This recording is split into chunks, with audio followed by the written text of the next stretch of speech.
गांव में गोपाल नाम का आदमी रहता था, जिसे एक लड़की से प्यार हो जाता है और वो उससे शादी कर लेता है। फिर बाद में उसे पता चलता है कि वो एक जलपरी है जो ज्यादा देर तक पानी के बिना नहीं रह सकती थी। जी, जैसे जैसे वक्त बीत रहा है मेरी पानी की प्यास भी बढ़ती जा रही है। पहले तो मुझे दिन में सिर्फ एक बार नदी में जाने की जरूरत पड़ती थी, लेकिन अब तो दिन में बार बार पानी में जाना पड़ रहा है। नहीं तो मेरी सांस फूलने लगती है, मैं सांस नहीं ले पाती हूँ। मुझे कुछ समझ नहीं आ रहा कि मैं क्या करूँ। मैं समझ सकता हूँ राधा, लेकिन अभी इसके अलावा हमारे पास कोई और रास्ता नहीं है। तुम भगवान पर विश्वास रखो, कोई ना कोई रास्ता जरूर निकल आएगा। फिर ऐसे ही दिन बीतते जाते हैं और वक्त के साथ साथ राधा की पानी की प्यास बढ़ती जाती है। फिर राधा को बार बार नदी में कूदता देख गांव की औरतें भी उसके बारे में बातें करने लगती हैं। अरे रेशमा बहन, तुमने गोपाल की बीवी को देखा? ये दिन में बार बार नदी में डुबकी लगावत है। शर्म नाम की कोनो चीजें नहीं है। इसके अलावा कोई भी औरत यूँ खुले में नदी में डुबकियां नहीं लगाती। पता नहीं इस महारानी को पानी से कितना प्यार है, जब देखो नदी में कूदती रहती है। सही कहती हो बहन, हमें तो दिन में एक बार नहाने में शर्म आती है और ये बेशर्म बार बार नदी में कूदती रहती है। मुझे तो लगता है हमें इसके बारे में सरपंच से बात करनी चाहिए।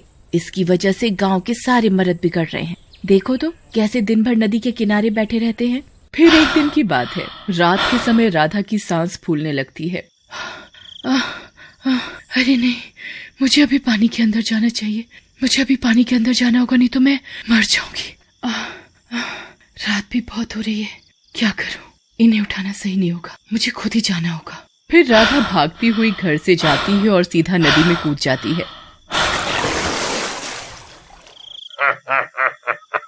अरे वाह वाह, देखो भाई आ गई राधा, हमें इसी का तो इंतजार था।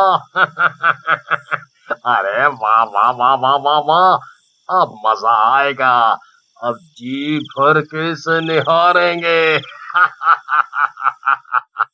फिर जैसे ही राधा पानी से बाहर निकलती है तो वो उसे छेड़ने लगते हैं। अरे क्या बात है मेरी रानी, इतनी रात में भी नदी में डुबकी लगा रही हो? हाँ, क्या बात है? चलो हम सब साथ मिलकर नदी में डुबकी लगाते हैं। फिर एक मन चला राधा का हाथ पकड़ लेता है और उसके साथ जबरदस्ती करने लगता है। अरे आना, अब क्या हो गया? वैसे तो पूरा दिन नदी में डुबकी लगाती रहती हो, आज हमारे साथ भी एक डुबकी लगा लो। छोड़ मुझे, मैं कहती हूँ छोड़, वरना ठीक नहीं होगा। छोड़। आज तो हम दोनों तेरे साथ पानी में डुबकी लगा कर ही रहेंगे। फिर वो दोनों राधा को जबरदस्ती उठा लेते हैं और उसके साथ नदी में कूद जाते हैं। ये सारा मंजर एक गांव वाला दूर छिपा हुआ देख रहा होता है।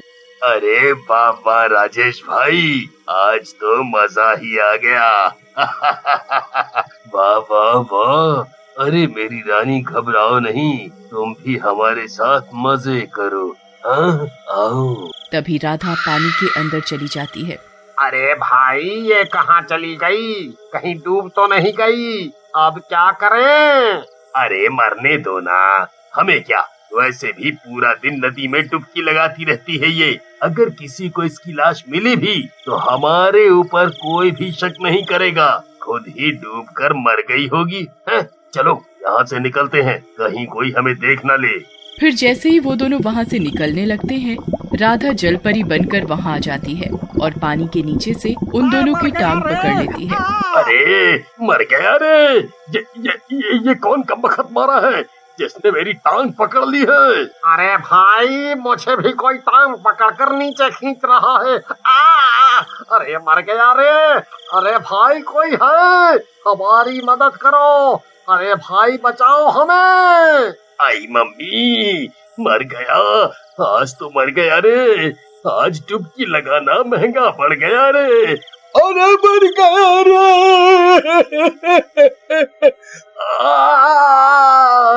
फिर राधा उन दोनों को पानी के नीचे खींच लेती है। वहाँ वो दोनों राधा को जलपरी के रूप में देखकर हैरान रह जाते हैं। उनकी आंखें फटी की फटी रह जाती हैं। फिर राधा उन्हें नदी की गहराइयों में ले जाती है और मार डालती है और खुद पानी के बाहर आ जाती है और अपने घर की ओर चली जाती है। अरे ये क्या, ये राधा तो नदी से बाहर आ गई, लेकिन वो दोनों अभी तक बाहर क्यों नहीं आए? कुछ तो गड़बड़ है। फिर वो गांव वाला नदी के पास जाता है और उन दोनों मंचलों को पुकारने लगता है। अरे भाई तुम कहाँ हो?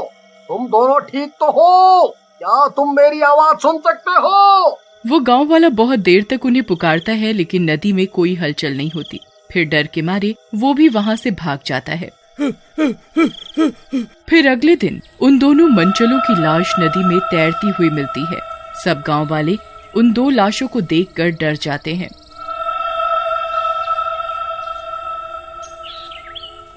अरे भाई, ये दोनों तो हट्टे कट्टे जवान थे, भला इन्हें किसने मारा होगा? पता नहीं भाई, मुझे तो कुछ समझ नहीं आ रहा। गोपाल भी वहीं होता है। वो भी उन गांव वालों की बातें सुन रहा होता है। गोपाल भी उन दोनों को मरा हुआ देखकर डर जाता है। फिर वो घर की ओर जाता है। अरे राधा, तुम्हें पता है नदी में 2 आदमियों की लाश तैरती हुई मिली है।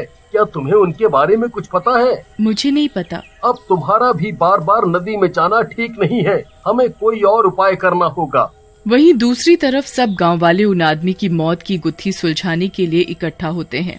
तभी वो गांव वाला सबको बताता है। भाइयों, मैंने अपनी आंखों से देखा था, उन दोनों आदमियों ने राधा को उठा रखा था और उसके साथ नदी में कूदे थे, लेकिन कुछ देर के बाद सिर्फ राधा ही पानी से बाहर निकली थी और अगले दिन उन दोनों की लाश हमें मिली है।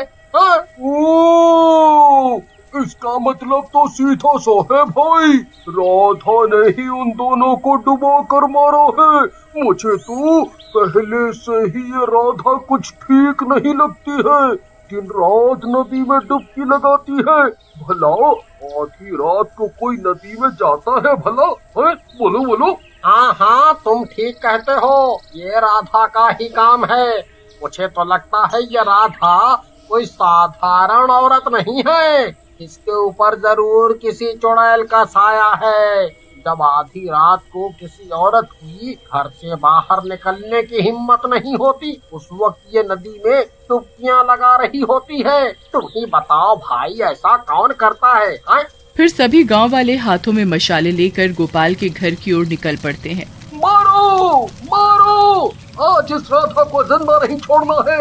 ये एक चुड़ैल है, इसी ने उन दोनों लड़कों को मारा है। मारो मारो, आज इसे जिंदा नहीं छोड़ेंगे। राधा, अबे तेरी सच्चाई का पता चल गया है। तूने ही उन दोनों को मारा है। बाहर निकल। अरे नहीं, ये गांव वाले तो तुम्हारे खून के प्यासे हो गए हैं। अब क्या करें? अब घबराइए नहीं, इसमें मेरी कोई गलती नहीं है। मैंने कोई गलत काम नहीं किया। चलिए मेरे साथ। फिर वो दोनों बाहर आते हैं। ए राधा, तुमने ही उन दोनों को मारा है। हीरा ने अपनी आँखों से देखा है। हाँ।